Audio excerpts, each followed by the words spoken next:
Hello students, आज हम पढ़ेंगे आय का चक्रीय प्रवाह यानी कि circular flow of income. Basically इस चैप्टर को पढ़ने का रीज़न सिर्फ इतना है कि आपको ये पता हो कि किसी भी इकोनॉमी में या हमारे देश की इकोनॉमी में आय का प्रवाह कैसे होता है, कैसे एक जगह से दूसरी जगह पर आय जाती है और फिर वो किसी का खर्चा, किसी की इनकम बन जाती है। ठीक है, इसको समझने के लिए आपको मैं एक एग्ज़ाम्पल देती हूँ। फॉर एग्ज़ाम्पल मान लीजिए कि एक बिजनेसमैन है मिस्टर राम। मिस्टर राम सोचते हैं कि इन्हें अपना एक नया बिज़नेस खोलना है, तो वो अपने बिज़नेस के लिए कुछ चीज़ों की लिस्ट बनाते हैं कि मुझे किन किन चीज़ों की ज़रूरत पड़ेगी। सबसे पहले इन्होंने देखा कि मुझे जो सबसे ज़्यादा ज़रूरत पड़ने वाली है वो है लैंड यानी कि भूमि, लेबर यानी कि श्रमिक, कैपिटल यानी कि पूंजी। किसी भी कंपनी को शुरू करने से पहले हमें कुछ पैसे की ज़रूरत हमेशा होती है, उसे कहते हैं पूंजी। और उसके बाद आता है उद्यमिता यानी कि एंटरप्रेन्योरशिप या उद्यम कह सकते हैं आप। जब मिस्टर राम ने इन चारों चीज़ों का इंतज़ाम कर लिया, उन्हें भूमि मिल गई जहाँ पर ये अपनी फैक्ट्रीज़ को शुरू कर सकते थे, उन्हें श्रमिक मिल गए जो इनकी फैक्ट्री में काम कर सकते थे, इन्हें कैपिटल मिल गई जो वो अपनी फैक्ट्री में लगा सकते थे, और उद्यमिता यानी कि जिस बेस पर वो पैसा कमा सकते थे। ये चीज़ें उन्हें पता चल गई। इसके बाद समय के साथ साथ उन्होंने अपना एक नया बिजनेस शुरू कर दिया।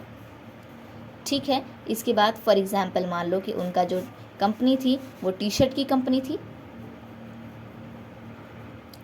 टी शर्ट्स बनाने इनके शुरू हो गए। अब सवाल ये था कि मिस्टर राम ने जहाँ से लैंड खरीदा था, जहाँ जो लेबर काम कर रहे हैं, ये जो कैपिटल इन्होंने ली है या जो उद्यमिता इन्होंने अपनी फैक्ट्री में लगाया है, उसके लिए इनकी इनकम क्या होगी। तो जब मिस्टर राम ने टी शर्ट्स बनाना शुरू किया तब इसे पब्लिक क्षेत्र यानी परिवार क्षेत्र या हाउस होल्ड या मार्केट में बेचना शुरू किया। मार्केट में बेचने के बाद जो इनकम जनरेट हुई, जो इनकी आय सृजित हुई, वो इन्होंने लैंड को दिया रेंट यानी कि किराया, श्रमिक को दिया वेजेस यानी कि मजदूरी, पूंजी को दिया इंटरेस्ट यानी कि ब्याज, और उद्यम को दिया प्रॉफिट यानी कि लाभ। ठीक है, जब इन्होंने इन चारों की पेमेंट कर दी तब उसके बाद जो पैसा बचता है वो वापस अपनी फैक्ट्री में लगाते हैं, चीज़ों को बनाते हैं और फिर वो हाउस होल्ड यानी परिवार क्षेत्र में बेचते हैं। अच्छा, अब ज़रा ये बताओ कि जो पैसा ये फैक्ट्री में लगा रहे हैं, फैक्ट्री ने टी शर्ट्स बनाई, टी शर्ट्स लोगों को बेची, लोगों ने पेमेंट किया फैक्ट्री को, फैक्ट्री ने फिर से टी शर्ट बना के बेची, फिर लोगों ने पेमेंट किया, फिर इसी तरीके से ये पूरी की पूरी इनकम चलती रहती है और इसी को कहते हैं सर्कुलर फ्लो ऑफ इनकम। मतलब सबसे पहले मैं आपको बता देती हूँ कि आय का चक्रीय प्रवाह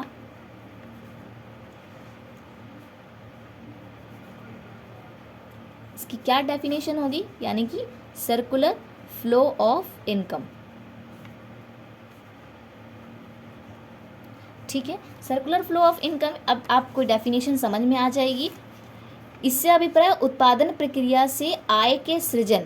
अब उत्पादन प्रक्रिया के आय के सृजन से मतलब क्या है कि मिस्टर राम ने जो इस टी शर्ट को प्रोड्यूस किया, प्रोड्यूस करने के बाद जो इनकम जनरेट हुई, सृजन का मतलब होता है जनरेट करना, जो इनकम जनरेट हुई उत्पादन के साधनों के बीच में इसका वितरण, जो इनकम जनरेट हुई वो उत्पादन के साधनों के बीच वितरण यानी कि किराया, मजदूरी, ब्याज और लाभ, और अंततः और एंड में फर्म द्वारा उत्पादित वस्तुओं और सेवाओं का, और फर्म ने जो इस वस्तु को बनाया है, टी शर्ट को बनाया है, उपभोग व्यय के रूप में परिवार क्षेत्र से।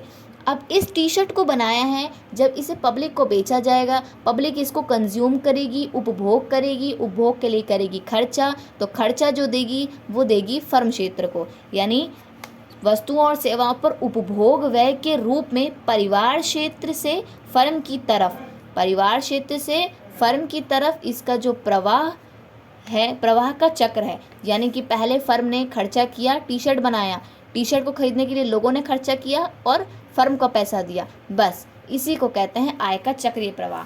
अब आप जब इस डेफिनेशन को पढ़ेंगे तो आपको समझ आ जाएगा। इससे अभिप्राय उत्पादन प्रक्रिया से आय के सृजन, उत्पादन के साधनों के बीच इसका वितरण, और अंततः फर्म द्वारा उत्पादित वस्तुओं और सेवाओं पर उपभोग व्यय के रूप में परिवार क्षेत्र से फर्म क्षेत्र की तरफ प्रवाह आय का चक्रीय प्रवाह कहलाता है। अच्छा, इंग्लिश मीडियम के नोट्स मैं आपको डिस्क्रिप्शन में दे दूंगी, आप वहाँ जाके डाउनलोड कर सकते हैं। अब हम आगे बढ़ते हैं। आय के चक्रीय प्रवाह में 3 फेज होते हैं, यानी कि 3 चरण होते हैं। किन किन चरणों से होते हुए ये आय जनरेट होती है, किस तरीके से पब्लिक के लिए खर्चा और फर्म के लिए इनकम बनती है, और किस तरीके से ये अर्थव्यवस्था में पैसा बनाती है। तो आइए देख लेते हैं इनकम कैसे जनरेट होती है। तीनों फेज़ों में से सबसे पहले आता है जनरेशन फेज़, यानी कि इस वाले फेज़ में, इस चरण में हम चीज़ों को बनाते हैं। मैंने जो आपको एग्जाम्पल दिया था उसमें हमने ये देखा था कि सबसे पहले मिस्टर राजू ने जो टी शर्ट्स बनाई थी, जनरेशन यानी कि पहले जनरेट करना, उसके बाद डिस्ट्रीब्यूशन यानी परिवार, फर्म क्षेत्र से परिवार क्षेत्र की तरफ इसको डिस्ट्रीब्यूट करना, और जब परिवार क्षेत्र को टी शर्ट्स मिल जाती हैं तो इसे वो खरीदने के लिए उस पर खर्च करते हैं, यानी व्यय चरण, यानी खर्च करना, और यही खर्चा कंपनी के लिए क्या बन जाती है, इनकम। तो पहले उत्पादन, उसके बाद डिस्ट्रीब्यूशन, फिर खर्चा, यानी कि पहले जनरेशन फेज, फिर डिस्ट्रीब्यूशन फेज, फिर डिस्पोजिशन फेज। इस तरीके से ये पूरा आय का चक्रीय प्रवाह बनता है। अच्छा, अगर आप इसके डेफिनेशन की बात करेंगे तो सबसे पहले आपका आता है उत्पादन चरण। तो उत्पादन चरण के लिए आप क्या समझ सकते हैं? उत्पादन चरण, उत्पादन चरण में सबसे पहले आप ये मान सकते हैं कि इस चरण में उत्पादन के साधनों द्वारा प्राप्त आय को उत्पादित वस्तुओं और सेवाओं पर व्यय किया जाता है। अर्थात मतलब इस चरण में, इस वाले फेज में आप चीज़ों को बनाते हो, फिर उससे जो पैसे मिलते हैं आप वस्तुओं और सेवाओं को डिस्ट्रीब्यूट करने के लिए उसमें खर्च कर देते हो। इसके बाद आता है डिस्ट्रीब्यूशन यानी कि वितरण। अब इसमें क्या होता है, वितरण में, इस चरण में आप क्या करते हो, वितरण चरण यानी कि डिस्ट्रीब्यूशन फेज, वितरण चरण में आप चीज़ों को, इस चरण में साधन में किराया, मजदूरी, ब्याज और आय का फर्म से परिवार क्षेत्र की तरफ प्रवाह होता है। यानी कि इसमें जब आप डिस्ट्रीब्यूट कर देते हो तो जी आप भूमि के लिए आप किराया पे करते हो, वेजेस देते हो, इंटरेस्ट देते हो और इनकम देते हो, यानी कि प्रॉफिट देते हो। तो वितरण चरण में आप चीज़ों को डिस्ट्रीब्यूट करते हो, साथ में इनकम को भी डिस्ट्रीब्यूट करते हो। जब आप इनका पेमेंट कर देते हो लोगों को, तब लोगों के पास पैसा आ जाता है आपकी चीज़ों को खरीदने के लिए। जब आप फैक्टर्स को इनकम प्रोवाइड कर देते हो तब परिवार क्षेत्र के पास पैसा आ जाता है आपकी चीज़ों को खरीदने के लिए। तो जब आप डिस्ट्रीब्यूट कर देते हो उसके बाद उनके पास पैसा आता है खर्च करने के लिए, यानी कि व्यय का चरण, और फिर वो खर्च करते हैं और वही खर्चा आपके लिए इनकम बन जाती है। तो इकोनॉमी में पैसा इस तरीके से सर्कुलर फ्लो में चलता रहता है। अच्छा, इसके बाद अब बताना ये है कि सर्कुलर फ्लो ऑफ इनकम यानी इनकम के फ्लो 2 तरीके के होते हैं। पहला देख लेते हैं। इस तरह से जब आप इकोनॉमी में खर्चा करते हो तो वो किसी के लिए इनकम और किसी के लिए खर्चा बन जाता है। फॉर एग्जाम्पल, जो फर्म क्षेत्र अपनी वस्तुओं और सेवाएं परिवार क्षेत्र को दे रही थी, वो इसी वस्तुओं और सेवाओं का उपभोग करने के लिए उस पर खर्चा करते हैं। अब अगर मैं आपको बताऊं कि सर्कुलर फ्लो ऑफ इनकम जो मैंने अभी समझा है वो यहाँ कैसे काम करती है। सबसे पहले परिवार क्षेत्र ने अपनी साधन सेवाएं फर्म को दी, फर्म अपनी चीज़ें बनाता है, बना करके इनकी पेमेंट करता है, इनकी पेमेंट करने के बाद परिवार के पास पैसा आ जाता है, और फिर जो वस्तुएं सेवाएं ये परिवार क्षेत्र को देती है, ये परिवार क्षेत्र उसका उपभोग करते हैं। तो आप कह सकते हो कि फर्म ने जो पैसा इनको पे किया था वही पैसा वापस से लौट के फर्म के पास आ जाता है। बस इसी को सर्कुलर फ्लो ऑफ इनकम कहते हैं। सर्कुलर फ्लो ऑफ इनकम 2 तरीके के होते हैं, जैसा मैंने अभी आपको बताया। 2 तरीके के होते हैं, पहला वास्तविक यानी कि रियल फ्लो, और दूसरा मौद्रिक प्रवाह यानी कि मॉनेटरी फ्लो।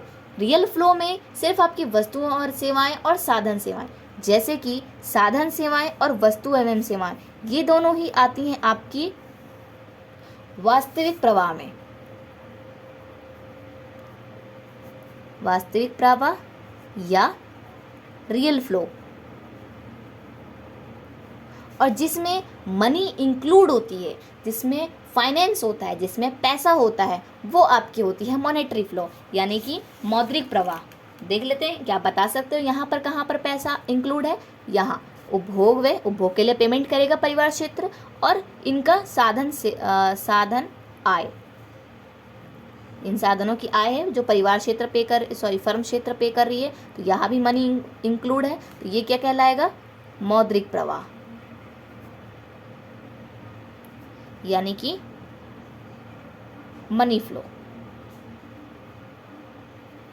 ठीक है, इसकी डेफिनेशन की बात करेंगे तो क्या होता है, पहले आ जाते हैं वास्तविक प्रवाह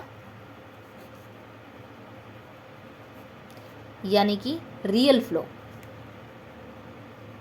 रियल फ्लो का अर्थ होता है वो सारी या वास्तविक प्रवाह के अर्थ में साधन सेवाएं और परिवार से फर्म की ओर प्रवाह होती हैं, और बदले में, जैसे कि मेरे साथ अगर आप लिखना चाहें तो लिख सकते हैं, वास्तविक प्रवाह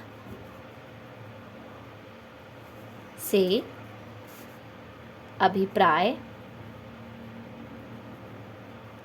साधन सेवाओं का परिवार से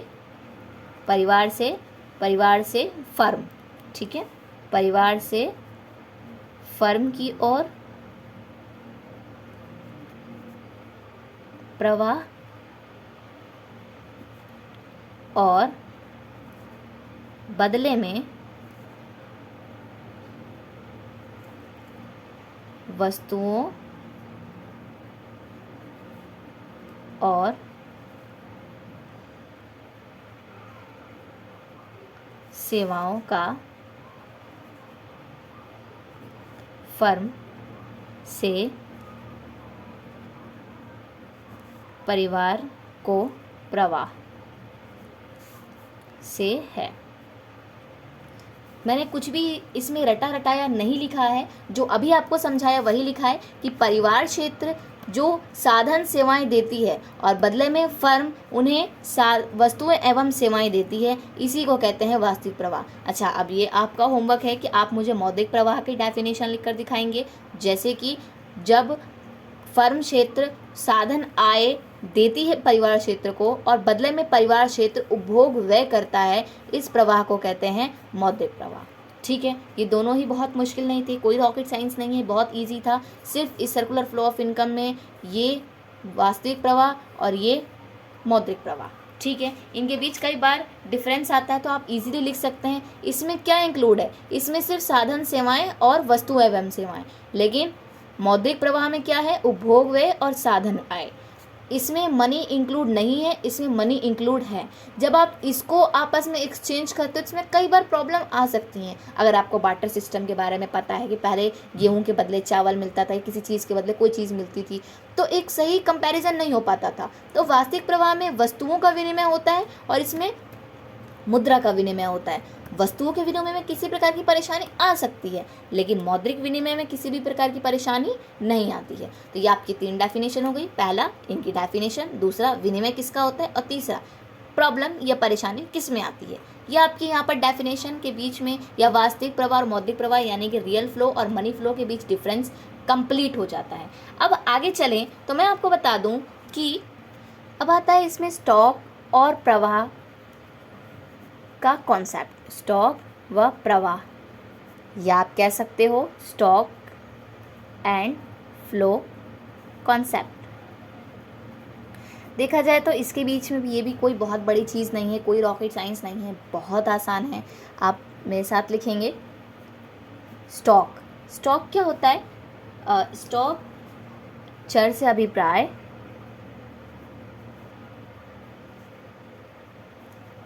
स्टॉक चर से अभिप्राय उस चर से होता है, उस चर का मतलब आप कॉन्सेप्ट कह सकते हो, ठीक है। स्टॉक चर से अभिप्राय उस चर से होता है, उस चर से होता है जिसे एक निश्चित समय बिंदु पर मापा जाता है। प्रवाह जस्ट इसका उल्टा होता है स्टॉक। स्टॉक का मतलब क्या होता है, स्टॉक एक ऐसा कॉन्सेप्ट होता है जिसे एक एग्जैक्ट एक पर्टिकुलर टाइम पीरियड पे नापा जा सकता है, उसे मेज़र किया जा सकता है। लेकिन फ्लो यानी कि प्रवाह क्या होता है, सेम आप यही लाइन लिख सकते हैं, प्रवाह चर से अभिप्राय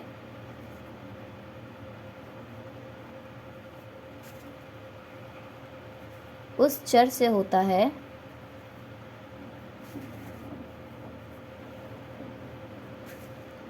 जिसे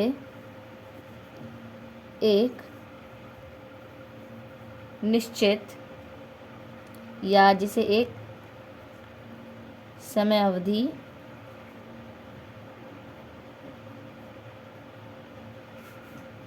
में मापा जाता है। ठीक है, जिसे एक निश्चित समय अवधि में मापा जाता है उसे कहते हैं प्रवाह। अच्छा, इन दोनों ही कॉन्सेप्ट को समझने का एक बहुत ही अच्छा एग्जाम्पल है जो आप लोगों की बुक्स में भी आई थिंक गिवन होगा। फॉर एग्जाम्पल, अगर कोई टंकी है, ठीक है, इस टंकी में पानी भरा हुआ है, आपको नापना है कि इस टंकी में कितना पानी भरा हुआ है। अच्छा, इसके बाहर एक नल भी लगा हुआ है, ठीक है, इस टंकी में पानी भरा हुआ है, आपको ये जानना है कि इस टंकी में पानी कितना है। अगर आपसे कोई पूछे कि इसमें पानी कितना है तो आप कहोगे कि इसमें 500 लीटर पानी है। ठीक है, एक पर्टिकुलर टाइम पीरियड, मतलब इस टाइम अगर मैं आपसे पूछ रही हूँ कि इसमें पानी कितना है तो आप कहोगे कि मैम इसमें 500 लीटर पानी है। बट जब ये टंकी में से पानी गिर रहा होगा, मैं कहूँगी बताओ कितना पानी गिर रहा है, तो तुम ये तो नहीं कह सकते कि ये 200 लीटर पानी गिर रहा है या 10 लीटर पानी गिर रहा है। आप ये कहोगे कि मैम इसमें 2 लीटर पर आवर या 3 लीटर पर आवर के दर से या उस स्पीड से इसमें से पानी गिर रहा है। तो स्टॉक और प्रवाह भी कुछ ऐसा है। स्टॉक का मतलब आप एक निश्चित टाइम पीरियड पे इसे नाप सकते हो, लेकिन प्रवाह के लिए आपको एक टाइम पीरियड चाहिए कि इतने से लेके इतने टाइम तक इतना था, उसे कहते हैं प्रवाह। और स्टॉक मतलब कि एक निश्चित टाइम पीरियड में आप उसको नाप सकते हो। अच्छा, अब एग्जाम में स्टॉक और प्रवाह के बीच डिफरेंस आता है, वो कैसे करेंगे? इसके बीच डिफरेंस को करने के लिए आपको स्टॉक और प्रवाह लिख करके ये आपको आधार दिखाने होते हैं कि आप इन बेसिस पर इसके बीच डिफरेंस बताओगे। फॉर एग्जांपल, अगर एक वेल मैनर वे में मैं आपको बताऊं तो ये कुछ ऐसा होना चाहिए, ये और यहाँ पर आधार, कि आप इनके बेस पर इनके बीच डिफरेंस बता रहे हो। सबसे पहले आप इसका अर्थ बता देंगे, जो मैंने अभी आपको बताया कि इसका मतलब एक ऐसे चर से होता है जिसे एक निश्चित टाइम पीरियड पे एक निश्चित समय बिंदु पर नापा जा सकता है और इसे एक निश्चित समय काल चाहिए होता है। इसे चाहिए समय काल और इसे क्या चाहिए? निश्चित समय बिंदु। इसे आराम से हम निश्चित समय बिंदु पर नाप सकते हैं। समय काल इसमें होता है क्या? इसमें नहीं होता, और इसमें होता है। अवधारणा, ये एक स्थैतिक अवधारणा है। स्थैतिक का मतलब होता है जिसे एक निश्चित टाइम पीरियड, एक एग्जैक्ट पॉइंट ऑफ टाइम पर नापा जा सकता है। और प्रवाह जो है वो एक गतिशील अवधारणा है। गतिशील अवधारणा का मतलब कि रुकता नहीं है। इसको नापने के लिए आपको नोट करना पड़ेगा, आपको ऑब्जर्व करना पड़ेगा कि इतने घंटे या इतने मिनट या इतने सेकंड तक ये कितना चला या कितना बहा या कितना गिरा। ठीक है, उदाहरण में आपको इसमें उदाहरण लिखने होंगे, जैसे कि मान लीजिए मुद्रा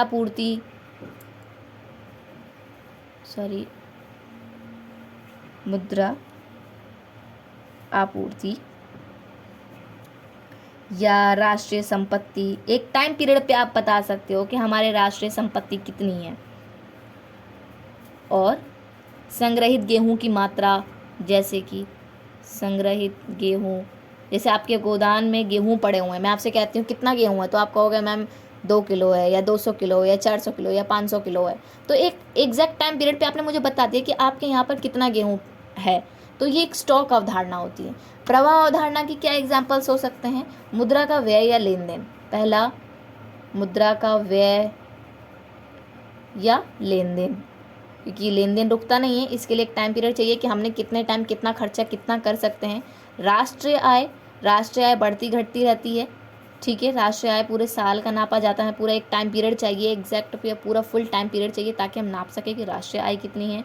गेहूं की मात्रा, उत्पादित गेहूं की मात्रा। अब आप कहोगे मैम अभी अभी तो आपने कहा था कि गेहूं वाला एग्जाम्पल इसमें आएगा। देखो, दोनों के बीच डिफरेंस समझो। उत्पादित गेहूं की मात्रा और ये है संग्रहित गेहूं, दोनों के बीच डिफरेंस क्या है? संग्रहित का मतलब कि बन चुका है, आपके गोदाम में ऑलरेडी है, तो उसकी मात्रा कितनी है। और उत्पादित का मतलब है कि एक पॉइंट, जब आपने बीज बोया तब से लेके जब आपने फसल काटा, तो उनके बीच उस टाइम पीरियड में कितना गेहूं बना, वो है प्रवाह की अवधारणा। ठीक है, स्टॉक और प्रवाह के बीच यही डिफरेंस होता है। इसके अलावा आप ज़्यादा एग्जाम्पल्स को बढ़ा सकते हो। यहाँ पर आपका चैप्टर ये खत्म हो जाता है, आय का चक्रीय प्रवाह। ठीक है।